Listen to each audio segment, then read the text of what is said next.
Pour les personnes n'ayant pas pu assister à ce congrès, les Alcooliques Anonymes France vous proposent, dès maintenant, les 1h30 de débat intégral. Bonjour à tous, donc je m'appelle Catherine Solano et je suis présidente depuis très peu de l'Union des Alcooliques Anonymes. Et moi, je ne suis pas du tout alcoologue, je suis médecin sexologue et tabacologue.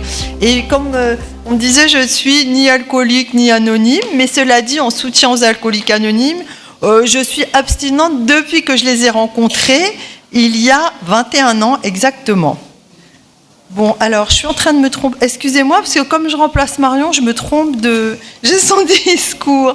Et donc, je vais parler pour Marion Acquier, qui est psychologue clinicienne et qui est l'ex-présidente de l'Union des Alcooliques Anonymes et qui était en route pour venir et qui a été bloquée dans les transports par un malaise voyageur et du coup, qui n'a pas pu arriver. Donc, elle faisait partie, comme moi, des bénévoles de classe A, c'est-à-dire des personnes non alcooliques et non anonymes, qui sont engagés auprès des membres de l'association. Et nous avons ici deux autres bénévoles de classe A. Nous avons Gilles Champion-Bayard, qui est infirmier addictologue à Grenoble, et Karine Lagier, qui est directrice d'un établissement pénitentiaire à Marseille. Et nous faisons partie du conseil d'administration du mouvement des Alcooliques Anonymes. Et donc, je tiens à vous remercier, au nom de Marion et de moi-même, d'être venus, d'avoir répondu à notre invitation. Et nous sommes heureux de fêter, je dirais, les 64 ans d'existence de l'Union des Alcooliques Anonymes en France, avec une thématique marine. Et comme nous sommes à Toulon, c'est AA, mon port d'attache. Et donc, nous avons la chance d'avoir pu réunir sur scène des professionnels de différents horizons, comme vous dans la salle, qui viennent du médico-social, du judiciaire ou des médias, et chacun va témoigner un petit peu de son expérience de collaboration, et puis pas seulement de collaboration, mais aussi d'enrichissement mutuel entre les AA et les professionnels qui connaissent les alcooliques anonymes. Alors notre thème aujourd'hui, c'est les alcooliques anonymes et les pros, tous dans le même bateau, et donc collaborer pour mieux accompagner les alcooliques. Et donc, après les interventions, nous allons avoir un temps d'échange avec des questions et des réponses. Et donc, nous espérons que vous aurez des questions ou des témoignages. Et donc, nous aimerions réfléchir ensemble à l'image de l'association aux yeux des professionnels et aux représentations qui sont parfois totalement fausses. Et donc, comment faire évoluer la représentation, enfin, le regard qu'on a sur les alcooliques anonymes. Et donc, j'espère que cette réunion vous encouragera à développer des actions collectives de manière à venir à l'aide, de venir en soutien aux alcooliques qui souffrent encore aujourd'hui et maintenant à cette minute, ainsi qu'à leur entourage, parce que l'entourage souffre aussi énormément souvent.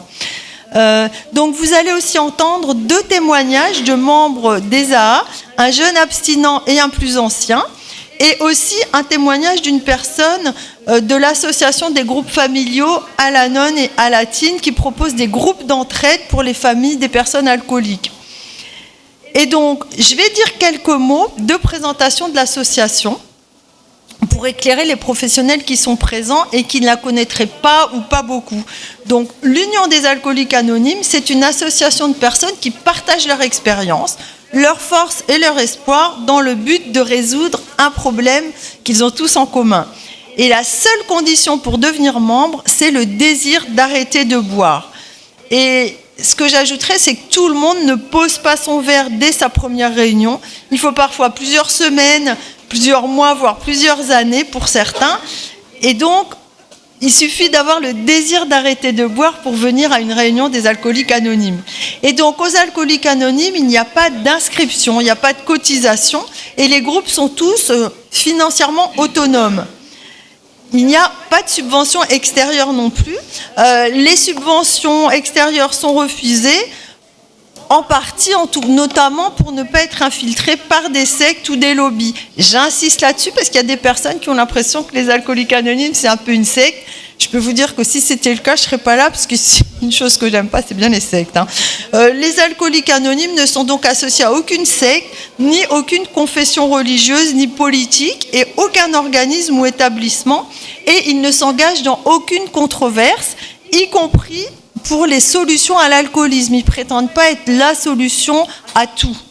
Et donc, ils ne discutent pas spécialement des solutions. Ils sont là pour aider les personnes pour qui les alcooliques anonymes est une super solution. Et il y en a quand même beaucoup. Et le but des alcooliques anonymes, c'est simplement de devenir et demeurer abstinent et d'aider d'autres personnes à le devenir. Et il y en a beaucoup qui sont dans la file d'attente et qui ne connaissent pas les alcooliques anonymes. Et donc c'est pour ça qu'on aimerait beaucoup communiquer et faire connaître pour aider beaucoup de personnes à aller beaucoup mieux, à vivre plus heureux. Et donc pour y parvenir, les AA s'entraident en partageant leur expérience et ils s'appuient sur un programme de rétablissement en 12 étapes et 12 traditions. Et chacun est libre de suivre et d'utiliser, de suivre ces 12 étapes ou pas, comme il l'entend, et tout est suggéré et rien n'est imposé. Il y a beaucoup de liberté chez les AA. Donc, il y a aussi chez les AA des ouvrages spécifiques qui permettent d'approfondir des thématiques, ce qu'on appelle la littérature, donc des documents, des livres, etc. Et puis, il y a une chose qui est super chez les AA, c'est le système de parrainage. Donc, quand une personne vient aux AA, il peut trouver un parrain ou une marraine qui est un ancien et qui va le soutenir, l'accompagner et être là pour lui. Et c'est une méthode qui a fait ses preuves partout dans le monde, les AA. Il y a plus de 180 pays où les alcooliques anonymes sont présents. Il y a plus de 120 000 groupes et plus de 2 100 000 membres. Donc en France, cette association a en plus été distinguée. Elle a eu la médaille vermeille de l'Académie de médecine, qui est une reconnaissance, je dirais, médicale de son utilité publique. Et puis alors, l'anonymat chez les alcooliques anonymes, parce que quand on parle des alcooliques anonymes, on entend beaucoup alcooliques et moins anonymes. Et l'anonymat, c'est pas seulement lié à la possible honte sociale. L'anonymat, c'est aussi pour montrer que, tous les alcooliques anonymes sont égaux et qu'ils ont tous des ressemblances et que tous ils se sentent impuissants devant l'alcool. Et donc l'anonymat, ça veut dire personne n'est plus fort, plus intelligent, personne n'est au-dessus des autres. Il n'y a pas de pouvoir, pas d'autorité de chef. Et je dirais même, moi qui suis présidente, on m'a bien expliqué dès le début que la présidente est tout en bas de l'échelle. En service, c'est pas du tout pour commander et diriger. Et donc, être alcoolique anonyme, c'est se rappeler qu'on est juste un alcoolique qui continue à se rétablir avec l'aide d'autres alcooliques. Et c'est vraiment un outil d'humilité pour faire un travail sur soi. Et puis, je vais rajouter une chose qui surprend beaucoup de personnes, en particulier ceux qui viennent à leur première réunion. Chez les alcooliques anonymes, la spiritualité tient une place très importante. Et je dirais qu'en réunion, on parle beaucoup plus souvent de spiritualité que de consommation d'alcool. Et la spiritualité, elle ne concerne pas forcément la religion. La spiritualité, ça vient du mot esprit, elle concerne l'esprit. Et le cheminement spirituel, il peut être indépendant de toutes les religions. Et comme disait Teilhard de Chardin, tout ce qui monte converge. Ça veut dire tout ce qui nous élève va dans la même direction, que ce soit une spiritualité, une philosophie ou une religion. Et donc, on retrouve dans toutes les spiritualités les mêmes notions qu'aux AA. C'est l'acceptation, la gratitude, le pardon, l'altruisme, l'engagement. Et on y trouve aussi la notion de puissance supérieure qui est parfois symbolisée par le mot Dieu, mais qui pour certains ne correspond pas du tout à un Dieu, mais à la force de la vie, à l'amour, au destin, à l'inconscient collectif et je dirais souvent aussi à la force du groupe, à l'âme du monde aussi. Et donc chez les alcooliques anonymes, on parle toujours de puissance supérieure.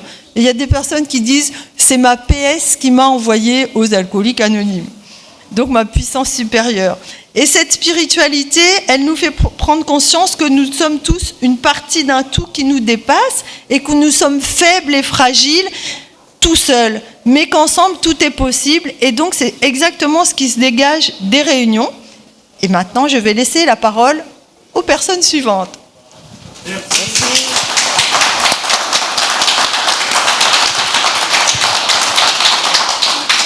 Je vais passer la parole au docteur Pierre Radisson. Tu te mets là ? Okay. Bonjour. Chers professionnels, chers confrères, chers soignants, chers amis. Je suis médecin alcoologue issu de la médecine générale. J'ai 76 ans et je travaille en libéral à Lyon, 2 jours par semaine. J'aime réfléchir au sens des maladies et en particulier des addictions. Et j'aime collaborer avec les alcooliques anonymes. Alors, les conduites addictives traduisent une attitude passive de consommation où l'on compte sur un produit pour changer la perception de soi-même et du monde. Le premier réflexe de l'addict qui veut se corriger est donc généralement de substituer une consommation par une autre. Consommer un médicament, consommer des consultations, consommer un séjour, une technique, etc. Il faut lui indiquer que ce ne sont là que des béquilles et que le moteur de la recherche est en lui. Elle consiste, cette recherche, à s'arracher à cette passivité pour s'engager activement sur un chemin de liberté. Il s'agit en fait de se réconcilier avec soi-même et avec le monde pour y trouver sa place. Car la souffrance qui conduit à l'addiction est inhérente à la condition humaine, c'est celle de l'incomplétude. Dans le ventre maternel, nous avions un sentiment de complétude, mais nous le perdons à la naissance et nous demeurons imparfaits, comme un puzzle auquel il manquerait une pièce, enfin des pièces. D'où un sentiment d'indignité et un fort besoin de reconnaissance. Pour pallier à ce défaut fondamental, les stratégies sont multiples. Se remplir, posséder des biens, posséder des performances, posséder l'autre, idolâtrer, se shooter. Tout cela ne conduit qu'à des désillusions qui nous tirent vers le bas et tuent le désir par saturation de nos organes des sens. Car le manque issu de cette incomplétude est précieux. C'est la source du désir de vivre. C'est ce qu'indiquent les 12 étapes des alcooliques anonymes. En s'acceptant imparfait, l'être découvre l'incomplétude heureuse qu'on appelle la sobriété. La sobriété laisse en l'être humain un vide, mais un vide habité. Un silence qu'il nous faut écouter car il nous appelle au meilleur de nous-mêmes. C'est pourquoi j'indique très tôt à mes patients l'intérêt des alcooliques anonymes. Vous êtes, les alcooliques anonymes, un remède à la honte et un soutien dans l'adversité. Vos témoignages indiquent que la vie peut être tout autre, une fois fait le deuil de l'alcool. Pour autant, cela ne veut pas dire se débarrasser du patient. C'est au contraire lui proposer un accompagnement dans la durée. Cet accompagnement qui allie compassion et fermeté fait partie de l'art médical. Comme vous le savez, il faut beaucoup de temps à l'alcoolique pour se mettre en face de son problème et pour reconnaître que tout seul, il ne peut rien. Notre rôle de médecin ou de soignant au sens large est de l'aider à sortir progressivement du déni en lui renvoyant de la réalité, par exemple en l'aidant à faire le bilan des pertes, qu'elles concernent sa santé, sa vie matérielle, affective ou sociale. Quand il réalise le piège dans lequel il est, l'alcoolique peut alors choisir entre 2 routes, celle de l'aggravation-destruction ou celle du rétablissement-reconstruction. Il n'y a pas de 3e route, car celle de la modération est une impasse, mais c'est au buveur d'en faire lui-même l'expérience. La route du rétablissement se fait en remplaçant l'alcool par la parole, afin d'apprivoiser les souffrances plutôt que de chercher à les anesthésier avec un produit. C'est une route de croissance humaine, passant par le deuil de l'alcool et conduisant à l'épanouissement de la personne au-delà de toute espérance. L'usage d'un médicament est quelquefois utile, voire indispensable, s'il ne masque pas la réalité, s'il n'est pas uniquement un substitut de l'alcool, sauf pendant la période du sevrage, évidemment. Et surtout s'il ne donne pas l'illusion qu'il va résoudre le problème. Le médicament permet quelquefois aux malades alcooliques de ne pas se décourager en expérimentant la vie sans alcool avant qu'il ait fait lui-même la route vers la sobriété. Un peu comme les petites roulettes de vélo d'un enfant, d'un enfant qui apprend à faire du vélo. Il ne faut cependant pas abandonner le traitement d'une éventuelle pathologie sous-jacente, qu'elle soit psychique ou somatique. Nous, médecins, nous avons à amener nos patients vers la capitulation de l'ego. Il faut en effet que celui-ci soit suffisamment dégonflé pour admettre son impuissance, se préparer à lâcher ses certitudes et ses habitudes, et surtout dépasser la honte afin d'oser franchir la porte d'une réunion des alcooliques anonymes. Quand je vois un homme et une femme qui s'investissent dans les alcooliques anonymes, je suis vraiment rassuré. Une hospitalisation devient beaucoup moins souvent nécessaire. Cela n'empêche pas que la maladie alcoolique reste émaillée de rechutes. À chaque fois, il faut se remettre en selle et essayer de comprendre. Alors, on n'est pas dans un échec, mais dans un apprentissage. En somme, nous soignants, nous avons un rôle de passeurs. Nous sommes toutes modestes, mais dont nous pouvons être fiers. Modestes, car il s'agit d'un changement de modèle. Ce n'est plus la médecine qui est le centre de tout, en surplomb d'un accompagnement qui serait au mieux un traitement adjuvant. Ici, c'est la démarche d'évolution intérieure qui devient centrale et la médecine qui apporte une aide précieuse au service de cette évolution. Et nous pouvons être fiers car notre proximité, notre disponibilité, notre bienveillance et nos compétences aident le patient à devenir acteur de la démarche. En extrapolant à l'ensemble de la médecine, on découvre que quand elle reconnaît elle aussi qu'elle n'est pas toute puissante, elle peut introduire les malades à un questionnement sur le sens de l'existence. Ceci peut se faire de façon très simple, en les invitant à se poser une question déterminante pour leur établissement. Guérir, oui, mais pour quelle vie? Pour quel accomplissement? Je vous remercie de votre écoute.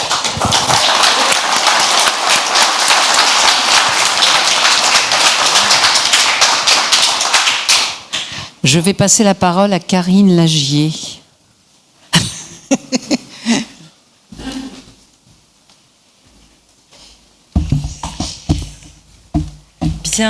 Bien, je suis ravie d'être parmi vous.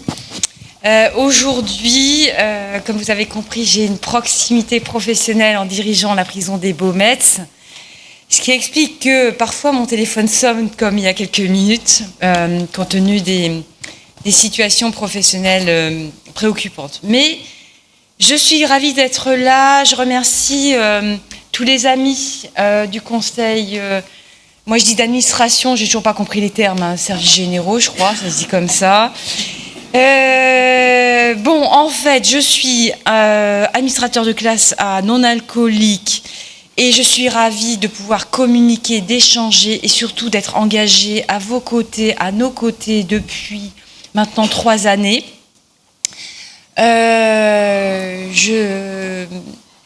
J'ai du mal à résumer en fait ce que le groupe m'a apporté, tant les valeurs sont nombreuses. Je crois que la première valeur qui me vient comme ça à l'esprit, c'est l'amitié. L'amitié est une organisation à l'envers. Je m'explique. Moi, je suis patronne d'une organisation très pyramidale. Il y a une directrice générale des Baumettes et ensuite on décline une organisation. Là, c'est la pyramide inversée. C'est-à-dire que nous, en fait, conseil d'administration, CSG, en fait, c'est vous qui décidez qui avez le pouvoir et nous, on essaie de mettre en musique les décisions ou les idées qui sont prises ailleurs. Et cette organisation, j'avoue, elle est extrêmement surprenante, structurante et finalement, parfois dans mon quotidien, je rêverais de pouvoir peut-être fonctionner comme ça. Mais c'est des fois un peu bordélique quand même, faut dire, c'est compliqué de comprendre parce que tout le monde n'est quand même pas raccord, hein. Si je puis dire, il y a des espèces de fiefs qui ont envie de dire on est libre, hein, et puis d'autres qui disent non, on va faire ce que le CSG ou les membres du Congrès décident dans des grandes lignes de conduite. Mais c'est quand même, on apprend beaucoup. Et moi, je dois vous dire aussi ce que j'ai beaucoup appris comme ça quand je suis rentrée, et aujourd'hui avec tout le recul que j'ai, c'est aussi la violence aussi de la maladie, que je connaissais, mais pas autant que ce que vous avez pu m'apprendre. Et j'avoue qu'aujourd'hui, le regard sur cette maladie a beaucoup changé. A beaucoup changé aussi par le parcours qu'on offre et par la puissance du mouvement. Alors, qui suis-je ? Pourquoi je suis arrivée là ? Alors, c'est une longue histoire. Je ne vais pas tout raconter, sinon j'ai dépassé les 8 minutes. Donc, je suis arrivée là parce que il y a 3 ans, j'étais directrice de Poitiers-Vivonne. Et à Poitiers-Vivonne, il y avait un groupe d'alcooliques anonymes dont j'avais facilité l'accès. Et un jour, les 2 personnes qui étaient donc à la tête de ce mouvement, et qui y sont toujours d'ailleurs, sont venues me voir, on me dit on veut vous voir pour un truc. Alors je me dis je fais quoi encore, ils ont un problème d'accès, je sais pas quoi, une note de service qui est pas bien et ça. Ils disent non, en fait on a un poste qui s'est libéré au CSG, il faudrait être administrateur de classe A et on a pensé à vous.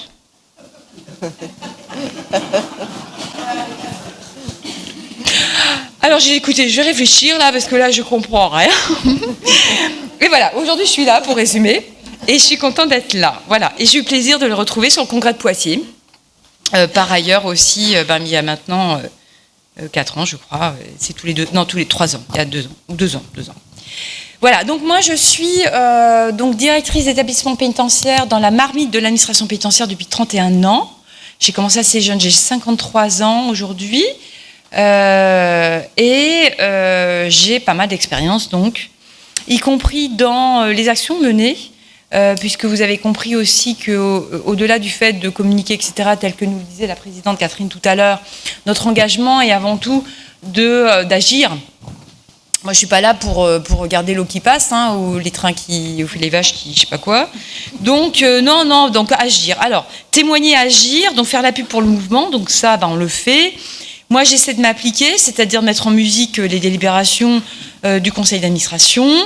Alors, à des niveaux divers, hein, puisque le secteur justice, donc je collabore évidemment avec Dominique et tous ceux qui me sollicitent au niveau national pour mettre en place des actions au niveau local. Hein.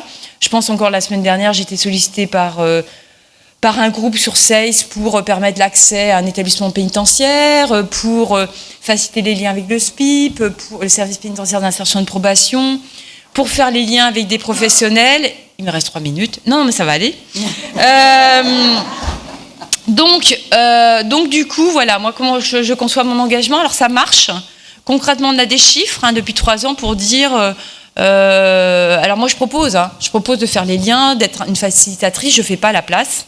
Je donne des coordonnées, je donne des numéros de téléphone. J'appelle des fois. Je relance 3 fois, des fois des collègues. Des fois, je fais un courrier ou un mail. Des fois, j'appelle. Et ça marche généralement. Des fois, il faut s'y reprendre. Des fois, on a des oppositions, alors il faut expliquer. Et puis, il y a quand même des belles victoires. On a réactualisé cette année la convention nationale entre les alcooliques anonymes et l'administration pénitentiaire au niveau national. Donc, ça, c'est fait.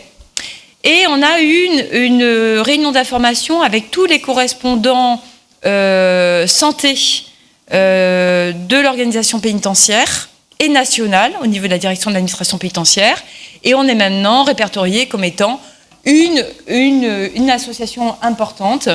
Et j'en veux pour preuve qu'il y a encore quelques jours, on était sollicité par visioconférence et j'y ai participé pour travailler sur la téléphonie sociale. Voilà, concrètement. Hein, la téléphonie sociale, c'est une préoccupation pour les personnes détenues qui appellent. Est-ce qu'ils pourraient appeler non pas en facturant le coût de téléphone normal, mais plutôt gratuit demain. Voilà, il y a des enjeux, il y a des engagements, on a expliqué, on diffuse, on communique.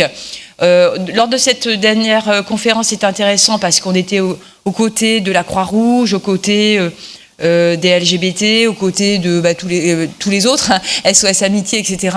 Et c'était vraiment 2 heures passionnantes de travail avec l'administration centrale sur la question de la téléphonie sociale, avec des engagements. Donc on va être dans un groupe de travail, concrètement voilà. Il doit me rester maintenant 30 secondes. Qu'est-ce que je voulais vous dire ? Oui, on parlait des valeurs tout à l'heure. Moi, outre l'amitié, il y a aussi la liberté.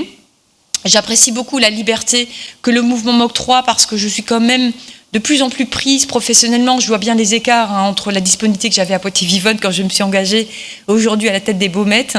Ça n'a rien à voir.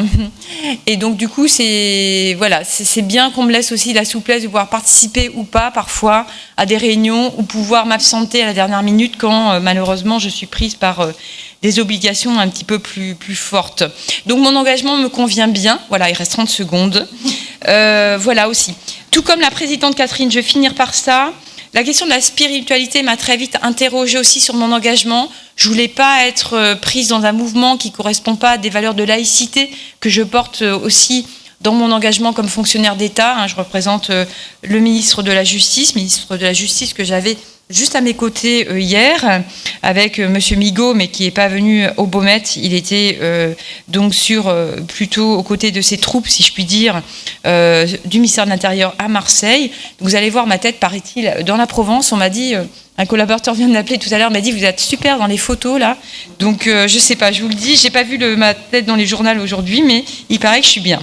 Et sur CNews, il y a quelqu'un qui m'a dit que j'étais bien sur CNews, c'est Dominique. Dominique m'a dit que sur CNews, j'étais pas mal hier soir. Voilà, je crois que vous avez avoir tout dit dans les actions, suivre les délibérations du CSG, agir au niveau local et me sentir utile, en tous les cas, à la cause. Voilà.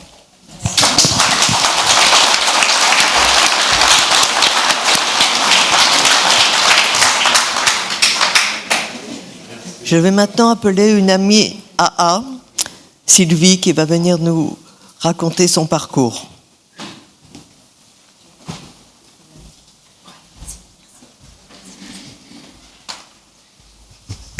Bonjour à tous. Donc bonjour à tous. Je m'appelle Sylvie, je suis alcoolique, abstinente, par la grâce de notre sang supérieur et grâce au mouvement des alcooliques. Alors, j'ai 50 ans, je viens de Montélimar et je suis maman de 3 filles. Voilà. Alors mes débuts dans l'alcool, moi, ça a été rapide. À 17 ans, j'ai pris mon indépendance. Je me suis éloignée de ma famille qui était un peu compliquée pour moi. J'ai commencé en tant que serveuse et barmaid. Donc j'avais l'alcool assez facile avec les collègues de travail et les copains. Donc c'est vrai que quasiment tous les soirs, on allait s'alcooliser, que ce soit chez les uns ou chez les autres. Toutes les fêtes, on y allait. Enfin bon, voilà. On faisait des parties de cartes toutes les nuits où on finissait les bouteilles de vodka orange. Voilà. En 1997, j'ai voulu suivre mon mari, donc j'ai emménagé dans la région ardéchoise, où là, du coup, j'ai abandonné tout le monde, donc tous mes amis, ma famille, et puis je me suis retrouvée toute seule dans une région que je connaissais pas du tout. Mon mari partait la semaine, et donc je me suis retrouvée seule avec mes enfants à les élever. Et la seule compagnie que j'ai trouvée, c'est la bouteille que je commençais à bien apprécier en fait. C'était pas mal. Donc tous les jours, j'avais ma petite bouteille pour compagnie. Et j'aimais pas boire seule, c'est vrai, mais j'avais pas trop le choix vu que je connaissais personne. J'ai commencé comme ça et ça a été de mal en pis. Donc plus les années allaient, plus je picolais. J'allais au travail le matin, j'étais déjà ivre, il n'y avait pas photo. J'étais déjà ivre morte et le soir quand je rentrais, je courais pour rentrer pour pouvoir reprendre mon verre d'alcool. Et mon alcool était devenu méchant. Je me mettais toujours en colère après mes enfants, elles s'en prenaient toujours, je les punissais pour un oui, pour un non. Mais tout ça pour qu'elles me laissent tranquille avec mon verre en fait. Quand j'étais ivre morte comme ça, je prenais la voiture, je conduisais complètement alcoolisée, je me suis fait arrêter de nombreuses fois d'ailleurs. Je m'en suis toujours sortie avec des entourloupes. Hein. J'ai toujours eu de la chance sur ce coup-là. Je cumulais les tentatives de suicide à bas prix, on va dire. Et le lendemain, je me rappelais même pas ce que j'avais fait, hein, ni même où est-ce que j'étais allée. Je me rappelais absolument de rien. Puis forcément, il en a découlé que mes filles en ont eu marre de s'en prendre plein la tête. Donc en 2015, il y a ma fille aînée qui est partie, qui a coupé totalement les ponts, mais qui n'a plus jamais voulu me revoir, et encore moins que j'approche mon petit-fils. En 2021, c'est ma deuxième fille qui a suivi, qui est partie. On s'était violemment disputés. Elle est repartie vivre chez son père. Et les propos qui avaient été énoncés par mes enfants, c'est de toute façon que je ne méritais pas d'être mère, que je ne méritais pas de vivre, que j'étais une dangereuse alcoolique, que j'étais une personne néfaste. Et quand ma deuxième fille est partie, le monde a commencé à s'écrouler autour de moi, mais j'ai continué à boire. Il me restait une petite puce. Et ma deuxième fille, quand elle est partie, m'a dénoncée auprès des services sociaux. Mais moi, je la croyais pas. Déjà, je le savais pas. Elle m'a dénoncée auprès des services sociaux. Et en février 2023, quand j'ai voulu aller récupérer ma dernière à l'école, il n'y était plus. J'avais plus ma fille, on m'avait retirée.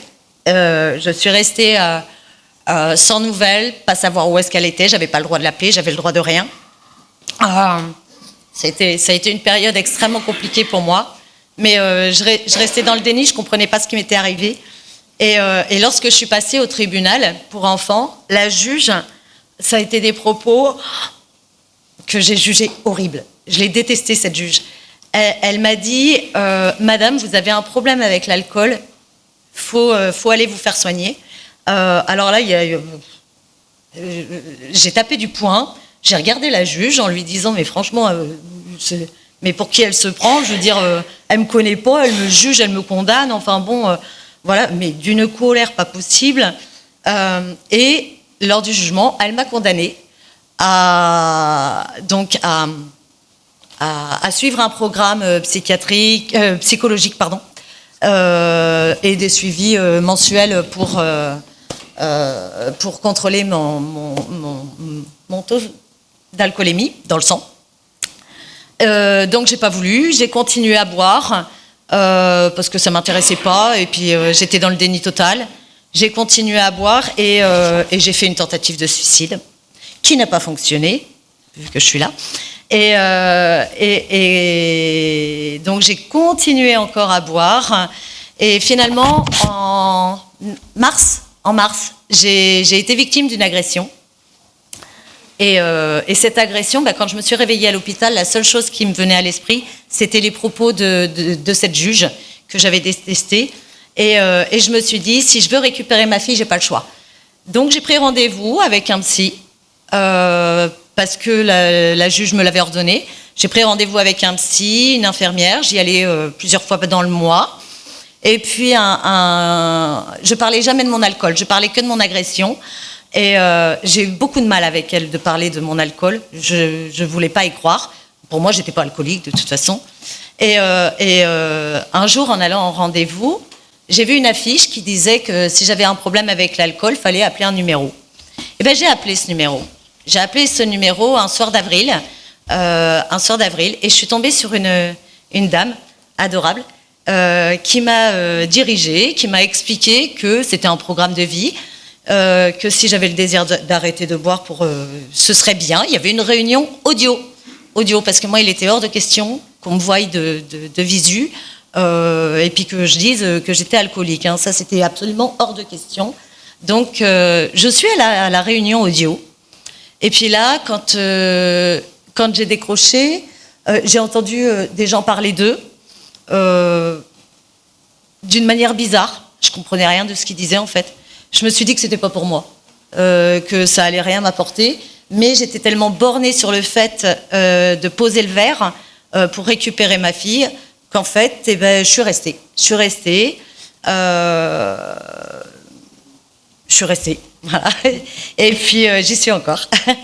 Et voilà. Et puis à la découverte, après plusieurs mois chez les Alcooliques Anonymes, je ne consommais plus, les examens étaient bons. Par contre, je me plongeais vraiment dans une détresse parce que je pleurais tout le temps. Alors j'ai fait appel à un parrain. J'ai fait appel à un parrain qui m'a dit qu'il fallait juste que je partage mes émotions. Voilà. Que je parle de moi.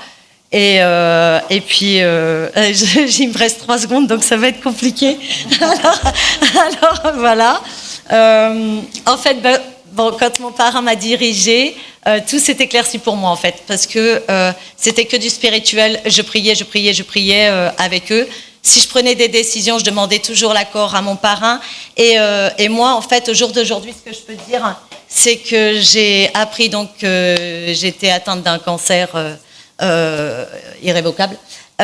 Aujourd'hui, je peux remercier la juge de m'avoir dit ces propos qui m'ont blessée. Je peux remercier ma psy de m'avoir suivie. Je remercie énormément le programme des AA parce que sans lequel j'aurais jamais accepté ce qui m'arrive et dans lequel j'ai trouvé une véritable famille. Mes enfants sont revenus dans ma vie, tout va bien, je suis heureuse et je suis surtout très heureuse d'être parmi vous aujourd'hui. J'y croyais pas trop et je suis très contente. Bon, forcément, mon discours a été écouté.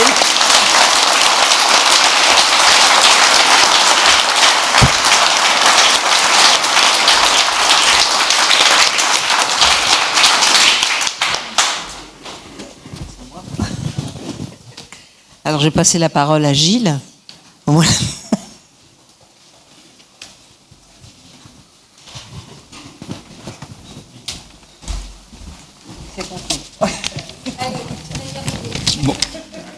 Bonjour à toutes et bonjour à tous. Après ce témoignage, ça va être un peu terne ce que je vais vous dire, mais bon, on va essayer de... Je vais essayer de... Je ne suis pas un grand orateur, c'est la première fois que j'interviens et je suis nouvellement élu administrateur de classe A. Et voilà, donc moi, mon parcours, j'étais infirmier pendant presque 40 ans et j'ai travaillé 32 ans en addictologie. Je suis à la retraite actuellement, mais pas vraiment à la retraite parce que je continue à prêcher la bonne parole dans les lycées, les collèges, les centres de formation pour adultes, etc. Donc je suis quand même très actif. Et donc dans ma carrière, j'ai vu des tas de choses dans ma carrière. En 39 ans, 31 ans en addicto. J'ai vu aussi l'évolution aussi des dépendances. Ça veut dire que quand j'ai commencé ma carrière, souvent, les gens étaient dépendants au Gros Rouge. Au Gros Rouge, et puis bon, c'était tout. Et avec le temps, ça a changé. Maintenant, ça s'est beaucoup... Alors, les gens avaient à peu près 45 ans, à peu près. Maintenant, ça s'est beaucoup rajeuni, parce que dans le service, on recevait des gens de 18 ans. De 18 ans, et alors, la consommation a beaucoup changé, parce que les consommations, maintenant, c'est surtout des alcools forts, au début, et c'est souvent des jeunes, parce qu'ils veulent faire partie d'un groupe, et si on ne fait pas partie du groupe, on est rejeté, et... Quand on aux étages des parents, c'est important de faire partie du groupe. Ce que je veux dire, c'est des alcools forts. Et par contre, il y a une chose maintenant qui est apparue dans tout ça, c'est le cannabis. Maintenant, les gens qui étaient dépendants à l'alcool et au cannabis, c'était légion, surtout chez les jeunes. Voilà. Alors, moi, j'ai travaillé donc pendant 31 ans. J'ai animé des groupes de rencontres avec les associations pendant 25 ans à peu près. Et donc, une fois par semaine, il y avait des associations qui venaient, je recevais les associations avec les patients, et ça permettait que les gens aient plus confiance dans les associations. Ça veut dire quand on sort de cure, et je pense que le gros problème quand on sort de cure, c'est qu'on a l'impression qu'on a fait un sevrage, une cure de 15 jours, un mois, et après, tout est fini, on a tout réglé. Eh bien non. Moi, j'ai appris ça. Au tout début, je me disais, mais pourquoi les gens rechutent? Et j'ai compris que quand les gens rechutaient, c'était que ils n'avaient pas intégré que l'hospitalisation est une chose, et c'est important pour éviter tous les problèmes de sevrage, les crises d'épilepsie, les déliriums, etc. Et donc l'hospitalisation est une chose, mais le suivi, moi je trouve que c'est nécessaire et c'est indispensable. Ça veut dire quelqu'un qui ne fait pas de suivi, et on le sait maintenant, les sevrages, à l'époque il y avait des sevrages dans mon service, les sevrages au bout d'un an, c'était 96% d'échecs, s'il n'y avait pas de suivi. Avec les suivis, ça montait il y avait beaucoup moins d'échecs. Et les gens, alors après, il y a la vie aussi qui peut rattraper les gens, hein, mais c'était important de faire le suivi. Alors, moi, pourquoi je me suis rapproché des alcooliques anonymes? C'est parce que je pense que j'aime bien cette philosophie. J'aime bien cette philosophie, et je trouve que franchement, moi, quand je viens, je trouve ça chaleureux et c'est très fraternel. Et j'ai l'impression d'être dans une grande famille. Voilà. Donc, je pense que si moi je ressens ça, je pense que les patients peuvent le ressentir.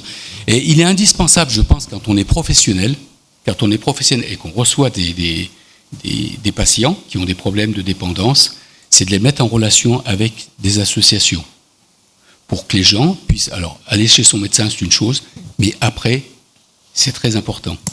Et souvent, les médecins, moi je le vois, parce que je parlais avec mes patients, souvent les médecins leur prescrivaient une ordonnance, et puis au revoir, et puis on se voit dans 15 jours.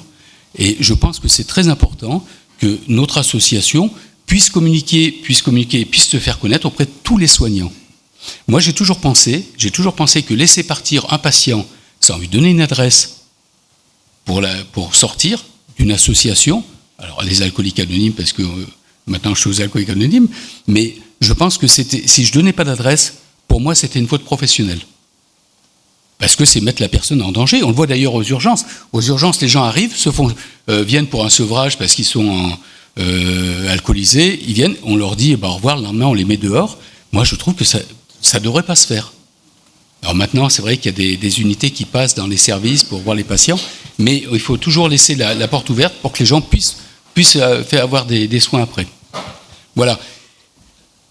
Et je pense que avertir les patients, c'est informer les patients pendant qu'ils vont bien, c'est mieux. Parce que je pense que les patients, quand ils vont mal, c'est très difficile pour eux de pousser une porte. Et qu'on fait connaître les associations avant. Et je pense aussi une chose, c'est important aussi il faut... Vous savez, arrêter de boire, c'est pas une question de volonté. Mais vraiment, la volonté n'a rien à voir là-dedans. Si on dit à quelqu'un, t'as rechuté, t'as pas de volonté, on lui met encore le pied dessus. Je pense que arrêter de boire, c'est une question de désir. Et le désir est important, et il faut maintenir ça chez les gens, maintenir cette chose-là. Et vous savez, dans la vie, on retrouve vite, quand on sort par exemple de cure, on retrouve vite les chemins qu'on a connus avant. Moi, je prenais souvent avec mes patients l'histoire du supermarché. Je disais, quand vous allez au supermarché, vous prenez toujours le même chemin. Vous penserez à moi quand vous irez au supermarché. Mais prendre des chemins qu'on ne connaît pas, ça fait peur. Et les associations, les alcooliques anonymes, peuvent aider les gens à prendre des chemins différents pour avoir une vie meilleure. Voilà. Donc, moi, ce que je voulais dire, c'est que les consciences, je dis toujours ça, c'est une phrase de Diderot, la conscience, il ne faut pas la contraindre, il faut l'éclairer. Et ça, c'est important. Voilà. Je vous remercie et j'espère que j'ai... Bon, voilà. Merci.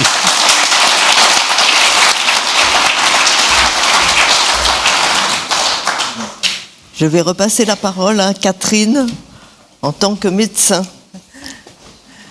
Rebonjour, donc j'étais intervenue avec l'intervention de Marion, notre ancienne présidente, et donc je reviens en mon propre nom. Et donc je vais commencer par parler aux professionnels. Donc je suis toujours non alcoolique, toujours non anonyme et toujours abstinente quand même, ça n'a pas changé depuis tout à l'heure.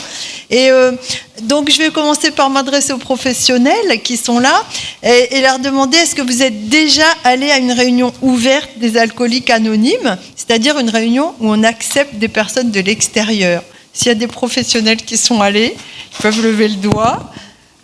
Non, parce que si vous n'êtes jamais allé à une réunion, eh ben, je vous invite à y aller. Donc il faut aller sur le site des alcooliques anonymes, choisir une réunion, je ne sais pas, il y a un item comme ça, cliquez sur recherche avancée et vous faites réunion ouverte et le jour, le département, etc. Et vous allez à une réunion. Alors je peux vous dire que moi je vais régulièrement à des réunions et c'est une aventure pour moi. Je trouve que ça vaut un voyage dans une autre dimension. Et c'est tellement incroyable ce voyage que j'ai plusieurs fois entendu en réunion des personnes dire « Bon, ben, je suis certain qu'il y a des personnes qui viennent aux réunions chez les AA qui ne sont pas alcooliques et qui viennent juste pour trouver des amis. » J'ai entendu ça plusieurs fois. Et ça me paraît peut-être bizarre, mais quand on sort de réunion, on n'a qu'une envie, c'est d'y retourner. Et moi qui suis pas alcoolique, qui ne bois jamais, je peux vous dire que c'est vrai, quand je vais à une réunion, j'ai envie d'y retourner. D'ailleurs, il y a une chose que j'adore, c'est le cinéma. Donc quand je suis toute seule chez moi, je me dis, tiens, si j'allais au cinéma, et maintenant je me dis, oh, je vais plutôt regarder s'il y a une réunion des AA, et s'il y en a une ouverte ce jour-là, ben, je préfère aller à une réunion qu'au cinéma. Bon, voilà. Ben, je ne vous dis pas de remplacer tous vos loisirs par ça, mais au moins 1 ou 2 fois dans sa vie, c'est vraiment quelque chose dont on se souvient. Et donc, en plus, je vous dis pas, enfin, à partir du moment où on allait à une réunion ou plusieurs, on comprend ce que c'est et on a vraiment envie d'en parler autour de soi parce qu'on se dit c'est vraiment génial. D'ailleurs, la première fois que je suis allée à une réunion, en fait, c'était des narcotiques anonymes. Mais c'est sur le même principe. Et je me suis dit, pareil aux réunions alcooliques anonymes, je me suis dit, mais tout le monde devrait aller à des réunions comme ça. Même si on n'est pas dépendant à quelque chose, parce que c'est un lieu de vérité, je dirais. Vous voyez, quand quelqu'un dit « je suis alcoolique et je m'appelle Catherine », par exemple, eh ben après on se dit on peut tout dire, on n'a plus de frein, on dit vraiment ce qu'on pense, ce qu'on ressent, et ça, je trouve qu'on le trouve nulle part dans la société.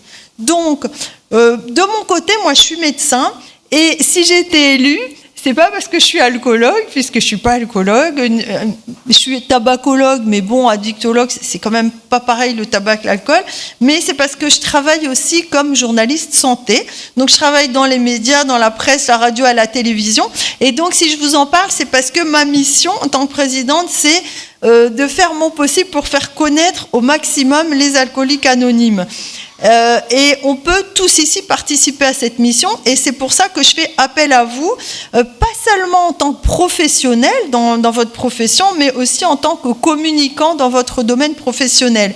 Parce que, quelle que soit votre profession, que ce soit dans la santé, la justice, l'armée, l'accompagnement au travail, l'enseignement, bon, tout le monde peut un jour parler à une personne qui a un problème avec l'alcool et parler des alcooliques anonymes pour pouvoir l'aider et aider les personnes de son entourage. Et déjà, je dirais, si on n'en parle qu'une fois dans sa vie à une personne qui va aux AA et qui arrête de boire, eh bien, vous avez déjà changé une vie et plusieurs vies. Et donc déjà, c'est génial, je trouve. Mais on peut faire encore davantage, c'est parler des alcooliques anonymes à vos collègues dans votre profession. Et s'il y a des réunions dans votre profession, s'il y a des enseignements, s'il y a des congrès, s'il y a des magazines, s'il y a des magazines papier ou numériques, d'ailleurs des émissions de radio ou de télé, enfin toutes sortes de congrès, d'occasions de communiquer, eh bien vous pouvez faire appel aux alcooliques anonymes pour faire connaître leur action, notamment par des témoignages. Donc on a entendu un témoignage, on est tous à chaque fois retournés, et donc ça marque énormément les gens et ça leur fait se rappeler des alcooliques anonymes. Et je peux dire que si moi je suis ici aujourd'hui, c'est grâce à ça. C'est que quand j'étais en 4e année de médecine, à chaque fois ça me fait une émotion de parler de ça. Bon, il y a un enseignant qui a été génial, il a fait venir 2 personnes des alcooliques anonymes. Et il me reste 3 minutes. Bon, merci. Et donc, moi, j'avais aucun problème d'alcool, ni dans ma famille, ni dans mon entourage, et ça m'a complètement scotché. Et depuis ce jour-là, j'ai jamais bu un verre d'alcool. Je me suis dit, il faut soutenir ces gens-là. Et donc, c'est pour vous dire qu'une seule intervention, une fois, ça peut vraiment changer beaucoup de choses. Bon, alors, si je parle de communication, vous vous en doutez, c'est pas parce que notre but c'est de faire de la publicité, du buzz, vous allez avoir plein de followers sur les réseaux sociaux. Notre but c'est d'aller chercher la personne alcoolique qui souffre maintenant, aujourd'hui, à cette minute où elle est, et qu'elle puisse savoir que la porte est toujours ouverte dans les réunions, qu'il n'y a pas besoin de s'inscrire, de payer, de s'adapter à une religion ou un truc. Tout le monde peut venir à condition qu'elle ait vraiment envie qu'elle se rende compte qu'elle a besoin d'arrêter de boire. Et c'est vrai que c'est pas toujours évident, on l'a entendu, hein. Et elle sera la bienvenue, et je dirais même qu'elle va se faire des amis. Ça c'est sûr, entre alcooliques anonymes, on dit toujours les amis. Et donc, je voudrais dire que le but des alcooliques anonymes, c'est tout simplement, c'est pas seulement d'arrêter de boire, c'est d'apporter plus de bonheur dans le monde. Excusez-moi, je sais pas, je suis super émotive. Et c'est de diminuer les souffrances liées à l'alcool. Et donc, voilà. Et donc, c'est d'apprendre à vivre heureux sans alcool. Et c'est pour ça qu'on a besoin de votre soutien, de votre aide pour faire connaître les alcooliques anonymes. Et je peux vous dire que dès qu'on en parle, c'est incroyable les réactions des gens. Moi, j'en ai parlé à un monsieur dans le métro, un peu par hasard, je vous raconte pas pourquoi, et il me dit « Ah, c'est vrai, on m'a dit qu'il fallait que j'y aille. » Bon, je lui parlais pas parce qu'il était alcoolique, je savais pas. Hein. Je lui parlais, voilà. Et puis, j'en ai parlé à un anniversaire, c'était l'anniversaire de ma sœur, à une dame, je lui dis « Je suis présidente des alcooliques anonymes », et elle me regarde et elle me dit « Eh bien, ils ont sauvé ma sœur. » Vous voyez ? Donc, pourtant, ça fait peur. Hein. Donc, plus on en parlera, plus on pourra sauver des personnes. Et je serai ravie d'échanger avec vous après. Donc, si jamais vous connaissez des occasions de parler des alcooliques anonymes dans des magazines, des émissions, des congrès, surtout faites appel à eux. Et puis, je serai ravie d'en parler avec vous après cette réunion.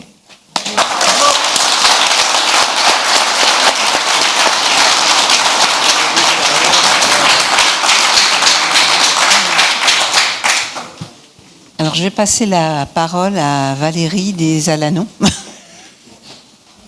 À ton tour.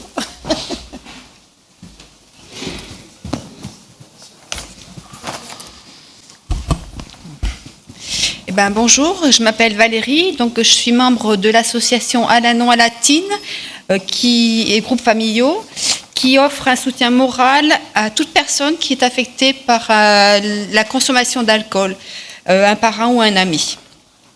Donc nous partageons lors de réunions, soit en présentiel, soit à distance, notre expérience, notre force et notre espoir. Nous mettons en pratique le programme des Alanon à Latine dans notre vie. Il est basé sur 12 étapes et 12 traditions qui a été adopté par les alcooliques anonymes. Voilà pour la présentation globale de notre association. Donc maintenant, je vais vous parler de ma propre expérience. Donc moi, j'ai rencontré mon mari qui est alcoolique quand moi j'avais 16 ans et lui il en avait 19. Au départ, donc on se voyait plutôt les week-ends et puis les vacances scolaires. Comme on était adolescents, on buvait plutôt les week-ends, mais je m'étais pas rendu compte que lui avait une consommation un peu bizarre. Et puis après, donc au fur et à mesure dans notre vie, l'alcool a pris était plus présent. Mais j'étais dans le déni, moi aussi, et je n'ai pas vu que c'était un problème. Tellement que je lui achetais moi-même son alcool quand je faisais les courses. J'ai dû appeler les pompiers à de nombreuses reprises pour pouvoir, lorsqu'il était trop mal en point, et ce qui entraînait parfois donc un sevrage alcoolique. Mais ces sevrages n'étaient pas pérennes souvent. Donc c'est pour ça qu'il y a eu plusieurs fois des appels aux pompiers. Ces pauses me permettaient de souffler un peu et de ne pas me soucier de comment il allait rentrer à la maison et de prendre soin de moi et de nos enfants. Quand mon mari était sobre, on arrivait à passer des bons moments ensemble. Mais quand il était alcoolisé, je m'occupais de nos garçons et j'essayais de les laisser cuver. Je me disais qu'aujourd'hui, ce n'était pas un bon jour et que demain, ça irait peut-être mieux. Je me rends compte maintenant que j'étais bien seule pour éduquer les enfants et pour tenir la maison. Les soirs, j'attendais que mon mari rentre du bistrot pour manger avec lui. J'allais même parfois le chercher au bar, ce qui n'aimait pas du tout. Puis j'en ai eu marre, je mangeais avec les enfants et je laissais son assiette sur la table pour quand il rentrait, même si parfois il ne la touchait pas du tout. J'étais pas très rassurée tant qu'il n'était pas rentré à la maison. Donc, surtout quand il était alcoolisé, je savais qu'il ne fallait pas discuter avec lui. Et donc, j'ai trouvé un petit subterfuge qui m'a permis de pouvoir gérer un peu cette situation. Je me mettais en pyjama pour l'attendre et dès que j'entendais la porte s'ouvrir, j'allais vite me coucher pour ne pas avoir à lui parler. Parce que j'avais toujours peur du conflit et puis j'étais soulagée de le savoir à la maison. Je suis sortie du déni un samedi soir, quand il est rentré alcoolisé, et qu'il m'a posé la question qu'il voulait aller faire la fête. Et moi, je n'avais pas envie. Et donc, comme il était contrarié, il est rentré dans une colère noire, comme je n'avais jamais vu, et il s'est mis à tout casser dans la cuisine. Et là, je ne reconnaissais pas mon mari. Il m'a fait tellement peur que j'ai appelé la police. Au téléphone, les policiers m'ont dit « On ne peut rien faire, madame, il est chez lui, il peut faire ce qu'il veut ». Donc moi, j'étais un petit peu désemparée et je me suis dit « Mais j'ai des enfants qui sont en bas âge, ils avaient 6 et 8 ans, qui sont en train de dormir dans leur chambre, je ne peux pas laisser mon mari comme ça, je ne sais pas quelle réaction il va avoir ». Donc ils m'ont dit la seule solution pour que qu'on puisse venir le chercher, c'est que vous portiez plainte. Donc j'ai pas hésité, j'ai dit oui, et donc ils sont venus le récupérer. Et donc il est passé le week-end en garde à vue. 15 jours après, il a appelé, il a fait sa première réunion à A, et cela m'a bien soulagée. Et pour une fois, je ne regrettais pas ce que j'avais fait. Il m'a demandé plusieurs fois de retirer ma plainte, mais j'ai trouvé la force de ne pas changer d'avis. Au tribunal, mon mari a été condamné à 6 mois de prison avec sursis et 2 ans de mise à l'épreuve avec injonction de soins. Au bout de quelques réunions à A, mon mari m'a dit qu'il existait une association identique aux Alcooliques Anonymes, mais pour l'entourage. Et ça s'appelait Al-Anon. Je ne voyais pas ce que je pouvais faire dans cette réunion parce que moi, je ne buvais pas d'alcool.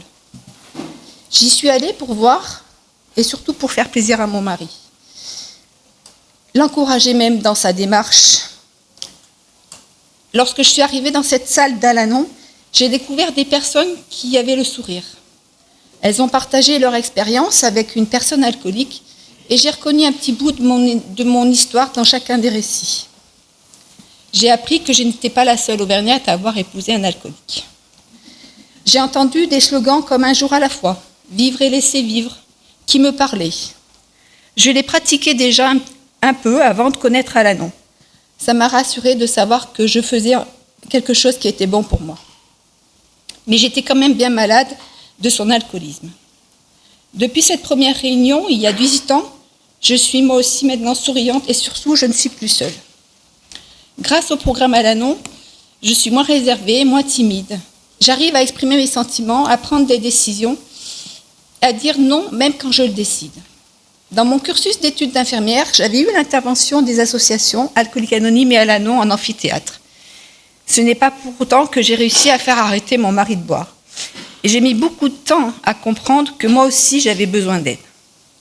J'avais occulté ces informations de ma mémoire. J'étais malade de l'alcoolisme de mon mari et je devais me rétablir. Dans notre préambule de réunion, il est dit que l'alcoolisme est un mal familial et qu'un changement d'attitude peut contribuer au rétablissement. C'est grâce aux réunions, au partage des amis que j'ai réussi à me rétablir. Je me concentre sur moi, j'essaie de faire des choses qui me font plaisir et surtout, je n'essaye plus de sauver ni de changer mon mari. Après 1 an et demi d'abstinence, il a rechuté pendant 8 ans. Mais j'avais moi aussi mes réunions. Cela m'a permis d'accepter ces moments difficiles, avoir des amis à qui parler, admettre que je suis impuissante et attendre le miracle. L'abstinence de mon alcoolique de mari n'a pas tout réglé. La vie continue, son caractère de cochon, quelques restes de peur d'une femme d'alcoolique. Mais grâce aux réunions et aux amis, je réussis à vivre sereinement. Comme je vous l'ai dit, je connaissais déjà les 2 associations, mais j'ai mis du temps à aller en Al-Anon, et même si j'avais parlé d'EA à mon mari plusieurs fois, il a mis aussi beaucoup de temps avant d'y aller. Nous n'étions pas prêts. J'ai beaucoup de gratitude envers ce juge qui a obligé mon mari à se prendre en main et tous ces professionnels que nous avons tous les 2 croisés sur notre chemin. Donc merci aux Al-Anon, aux AA, qui me permettent d'avoir une vie heureuse aujourd'hui. Mon mari ne boit plus depuis 11 ans. Nous ne sommes plus seuls. Nous avons la grâce d'avoir 2 fraternités qui veillent sur nous depuis toutes ces années et d'avoir sauvé une histoire qui a commencé il y a 35 ans et que l'alcool aurait pu détruire. Nous donnons beaucoup de notre temps pour redonner les bienfaits reçus à ceux qui souffrent encore. Et comme il est écrit dans le chapitre « La famille et le rétablissement » du Big Book des AA, notre noir passé est notre bien le plus précieux. Merci.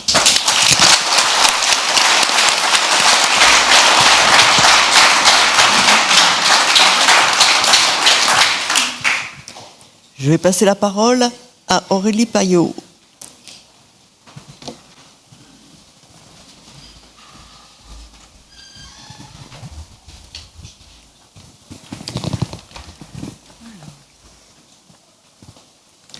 Bonjour à tous. Je vous remercie de m'avoir invité, de m'avoir convié. Et puis je vous remercie pour l'écoute. Je vais essayer de me présenter. Voilà, moi je suis psychologue de formation, je suis psychologue clinicienne. Je suis psychologue aussi spécialisée en risque routier. Et puis, entre autres, je suis psychothérapeute spécialisée en techniques comportementales cognitives. Je voudrais vous parler de la façon dont j'ai connu les alcooliques anonymes. Un jour, que je faisais une formation en sécurité routière, j'ai été interpellée par un substitut du procureur qui m'a dit « J'ai trouvé votre intervention sur l'alcool pertinente et j'aimerais qu'on puisse échanger un peu plus. » Et je vous propose de me voir au tribunal et de rencontrer les alcooliques anonymes. Chose que je ne connaissais absolument pas. Du coup, je me suis rendue au tribunal et puis on a commencé à travailler, ça c'est il y a 20 ans, on a commencé à travailler sur des programmes de sensibilisation à la sécurité routière. L'idée, c'était de ne plus sanctionner des personnes par de la sanction pénale financière, mais plutôt de leur apporter ce qu'on appelle une sensibilisation au risque routier. Et du coup, ce substitut me disait, ce sera le moment, la possibilité pour vous de faire du lien avec des gens qui sont là pour des infractions alcool, des infractions stupéfiants au volant, et peut-être de faire le lien, de tendre la main pour qu'ils puissent aller vers les alcooliques anonymes. Et c'est comme ça que j'ai rencontré la personne qui m'a invitée ici aujourd'hui, qui est Dominique, et que je remercie grandement. Et c'est comme ça qu'on a commencé à faire du lien. Alors moi, dans mes stages de sécurité routière, je les anime. Je suis directrice de centre, mais je les anime aussi. Je rencontre aussi des parcours de vie, des gens qui me racontent leur arrestation, des gens qui me racontent leur accident. Et je vais vous raconter une histoire qui a croisé mon chemin et celle de Dominique à un moment donné. C'est l'histoire d'une personne qui était commercial, qui m'a raconté un accident qu'il avait eu. Alors il m'explique qu'il est bon vivant, qu'il aime bien consommer de l'alcool le vendredi et le samedi, et puis aussi le midi, parce que le midi, quand il se pose tout seul, il consomme de cette façon-là. Pour lui, il est festif. Et puis un jour, en rentrant de Monaco, un soir un peu tard, il va rencontrer l'accident. Tape une voiture, les deux voitures s'immobilisent sur la bande d'arrêt d'urgence. Lui, en colère émotionnelle plus, sort de sa voiture, prêt à aller défoncer l'autre conducteur. Et c'est là qu'il ouvre la porte et entend un bébé qui pleure. Et voit une femme au volant qui est tétanisée, qui ne bouge plus. Et il me dit comme ça, en me racontant cette histoire, j'ai compris que c'était pas elle qui a failli me tuer, c'était moi qui ai failli tuer la vie d'une famille. Et c'est ce qu'on appelle le déclic, mais si bien sûr. Du coup, cette personne-là a demandé à ses proches de se faire soigner. Et puis moi, quand je l'ai rencontré sur Nice, je lui ai proposé de prendre contact avec Dominique, ce qu'il a fait. Quelques années plus tard, alors je ne saurais pas vous dire combien d'années exactement, j'ai fait intervenir sur un groupe de sécurité routière les alcooliques anonymes, qui viennent souvent à deux pour faire des témoignages. Et là, il y a une personne que je connaissais et la deuxième que je ne connaissais pas. Et puis quand cette personne que je ne connaissais pas s'est présentée, que je l'ai regardée un peu plus, j'ai reconnu la personne d'il y avait quelques années qui m'avait raconté cet accident de la route. Si je vous dis ça, c'est parce que elle avait redressé l'échine. son teint était moins rose et qu'elle avait pris plus de confiance en elle, qu'elle arrivait à parler à tout un groupe, alors qu'avant, je pense qu'elle en aurait été incapable. Et ça m'a fait plaisir de voir que j'avais pu tendre la main et la passer à d'autres. Quand je vais en réunion aux Alcooliques Anonymes, parce que ça m'arrive des fois, alors moi aussi, j'écoute, chose que je ne fais pas aujourd'hui, j'écoute les personnes. Et chose que je ne fais pas quand je fais des entretiens psy, j'ai les larmes aux yeux, je suis sensible et je m'autorise cette sensibilité. Parce que c'est vrai que ces témoignages sont poignants, on ne répond pas, on est juste dans l'écoute et dans le non-jugement. Et c'est l'authenticité que je veux souligner ici. Alors, on me fait signe 3 minutes, pareil. Donc, voilà. Qu'est-ce que je peux vous dire d'autre? Oui, je voudrais rebondir sur ce qu'avait dit Gilles tout à l'heure, sur la mise en relation. À quel point c'est important. On a des personnes où c'est pas simple de rentrer dans des réunions. L'accompagnement, la notion d'accompagnement, elle est vraiment importante à réfléchir. Comment accompagner? Est-ce que c'est de donner un numéro de téléphone et c'est suffisant? Est-ce que c'est de téléphoner à la place d'eux? Est-ce que moi je me suis vue appeler des personnes des Alcooliques Anonymes, venir dans mon bureau de psychologue, je suis psychologue en ville aussi, et attendre qu'ils viennent pour tendre la main à une personne, pour l'aider, pour lui faciliter, pour aller aux réunions et puis qu'on y aille tous ensemble, qu'il y a vraiment un soutien, un contenant pour aider les personnes. Parce que de donner un numéro de téléphone, je le fais aussi, mais il y a vraiment une manière de travailler la relation. Il y a des gens qui ont peur, il y a des gens qui... Moi je vois qu'il y a ce qu'on appelle de la psychologie sociale, la phobie sociale. Je ne peux pas aller dans une réunion. L'autre jour, j'avais une personne qui venait me voir et qui me disait, voilà, je suis venue vous voir, j'ai bu plusieurs verres d'alcool parce que je serais incapable de venir vous voir aujourd'hui si je n'avais pas consommé. Donc, c'est jamais simple d'aller franchir une porte des Alcooliques Anonymes et c'est aux professionnels que je m'adresse, l'art de travailler la relation entre nous et avec les structures. Voilà ce que j'avais à dire. Moi aussi, je me prêterai aux questions. Je suis ouverte à tout. Vous pouvez venir vers moi, n'hésitez pas. J'échangerai avec vous très volontiers. Merci de votre écoute.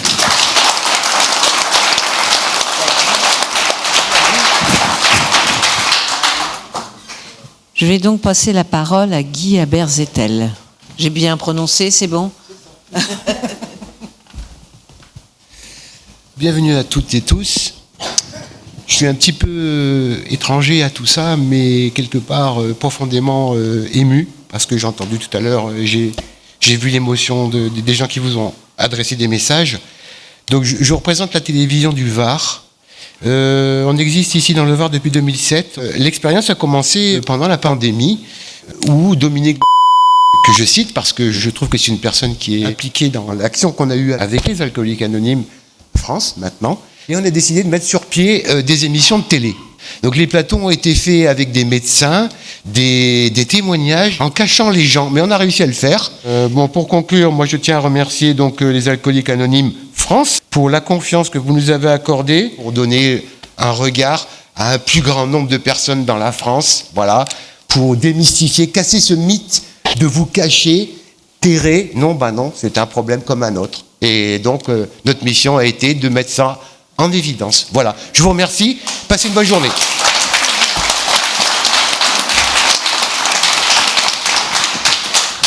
Bonjour. Quand j'ai dû faire cette intervention, je me suis dit, mais qui est-ce que j'aurais en face de moi? On ne m'avait pas dit. Donc je voudrais savoir quels sont les professionnels de santé et quelles sont les personnes qui souffrent de ce problème chronique, peut-être, parce que ça engage toute une vie, de l'alcool. Qui sont les personnes dont l'alcool est une compagnie depuis longtemps? Enfin, je ne sais pas si je le formule bien. Hein. Merci. Et les professionnels... Oui, alcooliques, oui. J'aime pas les... C'est comme les diabétiques, je vais vous dire après pourquoi je dis ça. Et les professionnels de santé? Ah, c'est bien, ça permet de connecter des choses. Ah, il n'y a pas beaucoup de professionnels. Ok. Alors, je suis Isabelle Pourrat. J'ai rencontré de façon plus formelle les alcooliques anonymes depuis à peu près 1 an et demi, je pense, Dominique. Pas grâce, justement, à une personne qui a témoigné dans un atelier d'une séance collective d'éducation thérapeutique qui est ma spécialité, au sein d'un centre de nutrition où on ne parle jamais d'alcool. Intéressant. Donc, on était autour d'une table et que j'animais, je ne sais même plus ce que c'était, peut-être les risques cardiovasculaires, où on parlait un tout petit peu d'alcool et on dit qu'il faut aller se sevrer, c'est tout. Et tout d'un coup, j'entends une petite voix, c'était Frédéric, qui nous dit, moi, ce qui m'a vraiment importé, parce qu'on était en train de se dire que le fait de se parler de façon authentique, entre êtres humains, et de pouvoir dire des choses là où on ne peut jamais dire en société ce qui se passe, qui dit, oui, moi, ce qui m'a aidé vraiment dans mon problème, c'est de pouvoir me reconnaître et me différencier dans l'expérience que les autres mettent à ma disposition en témoignage. Et je me tourne vers lui, il était là, je me rappelle, et je lui dis exactement ça, c'est super important de pouvoir, en tant que personne qui souffre d'un problème de santé chronique, de pouvoir partager des expériences avec les autres, et c'est ce qu'on fait aujourd'hui. Quelques minutes plus tard, il dit, oui, moi ça m'a vraiment aidé, parce que mon problème c'est l'alcool. J'ai dit, ben voilà, je surenchéris, et quelques minutes après, il nous dit, je fais partie des alcooliques anonymes. Et je renchéris très simplement en disant, ben voilà, une association c'est super important pour soutenir vos expériences et puis votre parcours sur comment intégrer ces problèmes de chronique de santé dans la vie et pouvoir vivre le mieux possible avec ça. Et il me dit, je pourrais vous parler après? Ok, je dis bien sûr. Et en fin d'atelier, il vient me voir, il me dit, c'est la première fois qu'un médecin, là j'intervenais en tant que médecin, reconnaît que les alcooliques anonymes, c'est bien. Alors je dis, ah bon? Pourquoi? Qu'est-ce qui se passe? Et il me dit, bah, écoutez, on a des fois des difficultés pour... on a une image, ça fait, voilà, je ne sais même plus ce qu'il m'a dit. Je dis, écoutez, moi non, comme toute association qui soutient les personnes qui ont les mêmes problèmes, c'est très important. Et à partir de ça, il m'a dit, bah, écoutez, si vous voulez, on peut venir intervenir au sein de votre établissement. J'ai dit, bah, très volontiers. Et là, j'ai fait la connaissance de Dominique et de Corinne, qui est venue une fois. Et je me rappelle plus d'autres personnes des Alanons, qui nous a beaucoup aidé aussi. J'ai oublié son prénom, elle est intervenue 2 fois. Et on a fait des cafés discussions avec les patients. Et là, je travaille dans un centre de nutrition où on a des programmes d'éducation thérapeutique pour le diabète et l'obésité. Et en fait, parmi ces personnes, il y a beaucoup de gens qui ont des problèmes avec l'alcool, en fait. Il fallait juste avoir l'idée que ça pouvait être possible. Ça nous avait un peu échappé jusque-là. Voilà. Et du coup, alors l'éducation thérapeutique, il faut que je vous en dise quelques mots parce que c'est pas si évident. C'est une démarche qui permet d'accompagner. Et j'aime beaucoup ce mot d'accompagnement, c'est-à-dire que on va être dans une relation, une rencontre avec la personne humaine, avec les patients en tant que personne humaine et nous aussi en tant que professionnels, pour pouvoir après travailler ensemble et collaborer pour les personnes, mais aussi pour notre parcours personnel de professionnel. C'est-à-dire que moi, dans ma vie de médecin, j'ai changé de représentation sur ce problème de l'alcool. Au départ, je ne comprenais rien. J'ai essayé d'accompagner. J'étais médecin généraliste jusqu'en 2015, en libéral. Et j'ai beaucoup appris de ces personnes qui, pour moi, étaient des personnes qui témoignaient de dysfonctionnement dans un système. Ça peut être au sein d'un système familial. Ils étaient un peu le symptôme, voilà, quelque chose qui se passait qui n'allait pas. Et ça m'a toujours beaucoup émue. Et j'ai fait ce que j'ai pu, mais j'étais vraiment très seule et ça ne marchait. Enfin voilà, j'accompagnais avec mes petits moyens. Des fois, j'ai accompagné pour qu'ils prennent rendez-vous et qu'ils aillent, parce que c'était très difficile d'aller vers, donc j'allais avec. Voilà. Et du coup, cette collaboration avec Dominique et Corinne et l'autre dame m'a ouvert les yeux sur ce partenariat. Moi, depuis des années, dans ma pratique d'éducation thérapeutique, il nous manque quelque chose en tant que professionnel. Eh bien, c'est le savoir d'expérience des personnes. Et depuis, je me suis impliquée depuis longtemps dans le partenariat patient. C'est un nouveau concept qui nous vient des Français qui étaient partis au Canada pour développer ça. Et maintenant, on travaille en binôme, toujours, avec une personne qui a le problème de santé pour lesquels on les accompagne. Et j'ai développé ça avec une personne qui est en situation d'obésité et de diabète. Et je m'engage devant vous à faire le chemin pour l'alcool. Et au sein du Centre d'innovation partenariat patient qui est à la faculté de Nice, je m'engage à faire ce petit témoignage, puisque c'est important de témoigner juste où on peut, de faire des articles justement pour faire connaître ça, et notamment auprès des étudiants, puisque j'interviens aussi au sein de la faculté. Je trouve que c'est très important que les jeunes médecins puissent ouvrir leurs yeux et leurs oreilles. Ils ne sont pas formés à beaucoup de choses qui sont importantes pour leur discipline. Et du coup, je pense que c'est important justement de porter le témoignage, et je vais être porte-parole pour cette association qui effectivement peut-être n'est pas si connue. Oui, 1 minute. Et surtout, je m'engage à aller à la Réunion, où je ne suis toujours pas allée, à Vence, à côté de mon petit village où j'habite, à Vence, pour aller retrouver Frédéric dans une réunion ouverte. Voilà, je vous remercie de votre attention.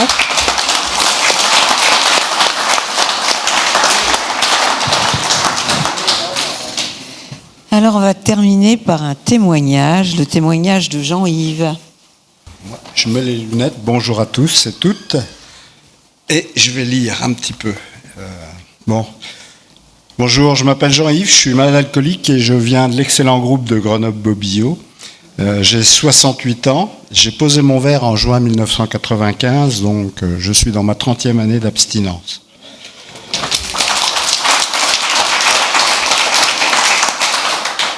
J'avais 15 ans lors de ma vraie rencontre avec l'alcool, lors d'un repas de jeunes rugbymen. On est à côté de Mayol, il n'y a pas de hasard.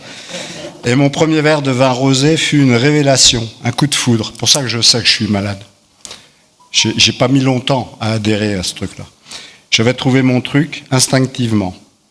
S'en suivi une consommation de 25 ans, constante, progressive, obsessionnelle, de la déchéance, de l'esclavage. Rapidement, boire deviendra la chose la plus importante de ma journée. J'ai traversé 4 stades avec l'alcool. Le premier, l'alcool festif, désinhibant, social, des bons souvenirs, des rencontres fortes. En vérité, je ne fréquentais que les gens, les lieux, les milieux, les activités où je pouvais consommer de l'alcool. Puis assez vite, un alcool au quotidien, des alertes. Je ne pouvais plus partir en voyage sac à dos sans boire au début 4 semaines, puis 3 semaines, puis 1 semaine. Je n'arrivais plus à passer je ne bois pas du lundi au jeudi, mais ça passait au mercredi, puis au mardi, enfin tous les jours. Un peu beaucoup, au travail, à la maison, au sport, le midi, le soir, l'après-midi. L'addiction s'était installée. Le 3e stade, sombre. La chute s'accélère, pourtant tout va bien dans ma vie, dans tous les domaines. L'obsession est là, j'ai une consommation continue, abrutissante, des incidents graves. Je me souviens d'actes et de comportements honteux, minables, décourageants. 4e stade est noir. Je deviens une loque. 3-4 années épouvantables pour moi et mon entourage. Je ne lève pas les yeux, ils sont dans la salle.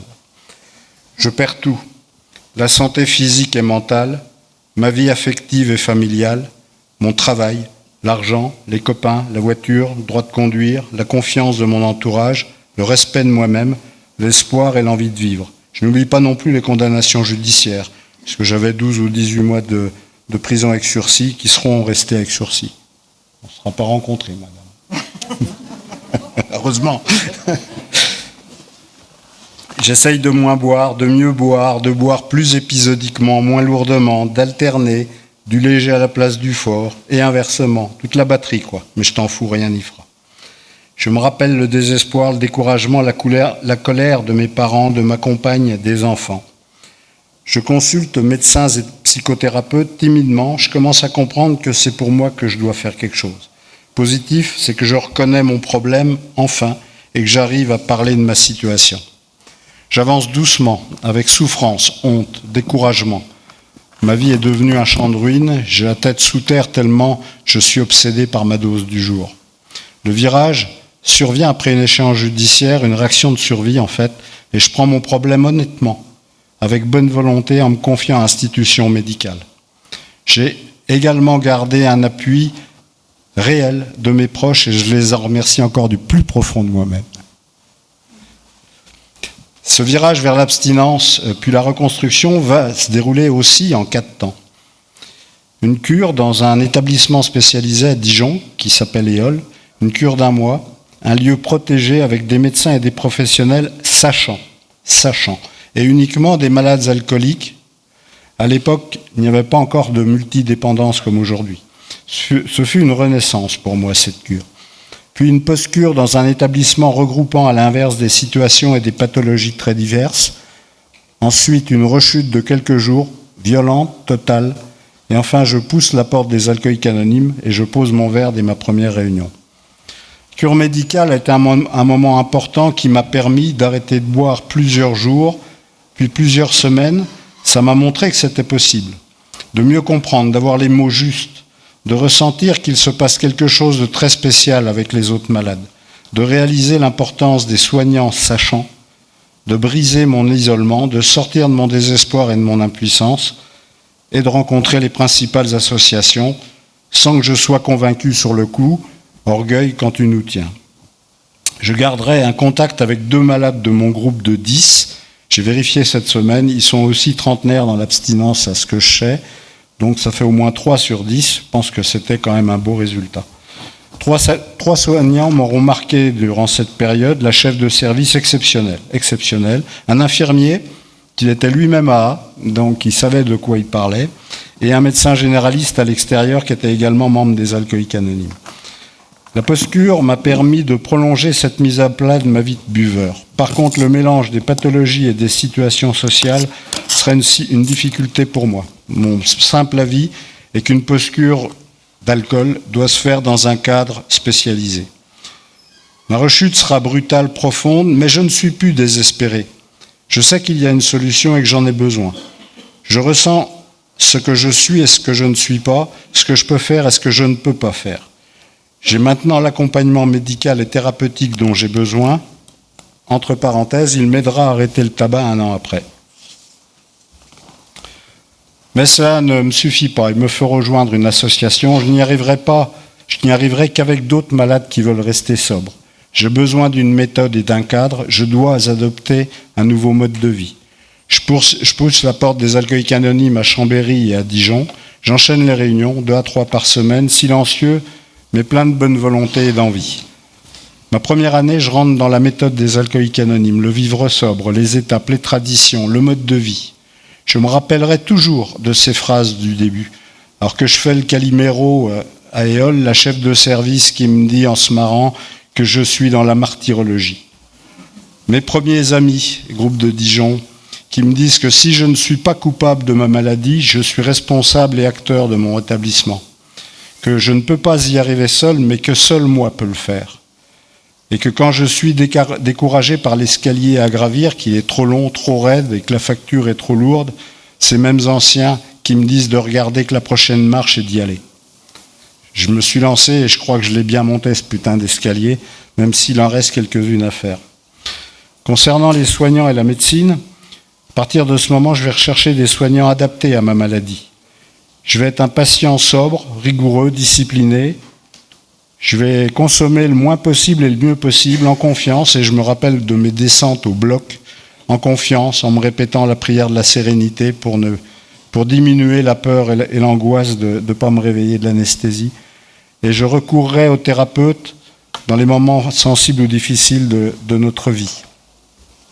Je vais ajouter quelque chose qui peut prêter à sourire, mais qui est important pour moi. J'étais en risque avec mes patrons et mes clients importants, après, quand j'ai redémarré ma carrière, à l'instant très spécial de refuser de trinquer ou de boire du vin en mangeant. Et à ce moment très précis, vous avez un regard acerbe, 30 secondes, j'y arriverai pas, je vais faire au mieux, le regard acerbe du directeur général qui se demande ce que c'est que cette histoire. Pour trouver une parade, je me suis tourné vers mon médecin qui m'a conseillé de prétexter la pancréatite. Donc il m'a formé à la pancréatite, je suis devenu un expert de la pancréatite. Et ce truc mécanique m'a sauvé de dizaines de situations.